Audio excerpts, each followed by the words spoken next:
Our beloved Boss Mike Cervera.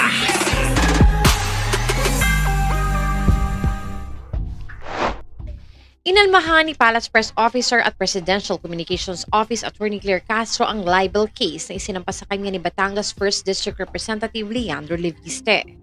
Feeling kasi ni Attorney Claire, kinasuhan siya ng batang kongresista dahil hindi niya kaibigan ng ina nitong si Senator Loren Legarda at hindi rin daw siya iginagalang nito. Sa video na pinost ng opisyal sa YouTube ngayong araw, January 16, sinabi niyang wala pa siya natatanggap na kopya ng asuntong sinampa ni Leviste. Wala pa akong natatanggap na kopya. Kung ano man ang aking isasagot ngayon ay base sa kanyang mga interviews. Tama po ba na idinidemanda niya ako dahil sinabi kong ibinenta niya ang kanyang kumpanya? Aniya pa. Eksplanasyon ni Castro, kinasuhan siya ni Leviste dahil sa ginawa niyang paliwanag sa pagbebenta at paglipat ng franchise ng kongresista sa kanyang kumpanya.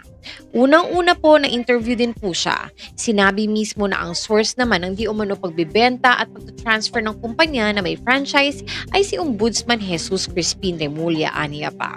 May nabanggit din daw si Leviste na hindi niya ididemanda si Ombudsman Remulla dahil iginagalang daw niya ito at kaibigan ng kanyang inang si Senator Loren Legarda. Ang sabi niya, hindi niya ididemanda si Ombudsman Remulla dahil iginagalang niya ito at kaibigan ng kanyang ina.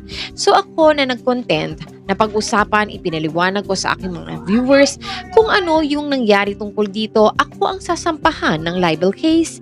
Dahil ba sa hindi ko kaibigan ang kanyang ina at hindi niya ako ginagalang? Ang sentimiento ni Castro. Kasi yun ang premise. Hindi niya ididemanda si Ombudsman kahit na yun ang source ng facts o ng balita.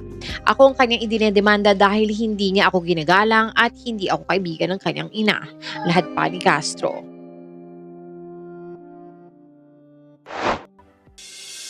Ni Boss Mike Cervera, ito po si Anino TV na nagsasabing mahalin natin ang ating kapwa, ipagdasal po natin lagi ang ating bansa. Magandang umaga, magandang hapon at magandang gabi. Saan man dako ng mundo naroon kayo at syempre, magandang buhay na rin para sa ating lahat. Maraming salamat po. Our beloved Boss Mike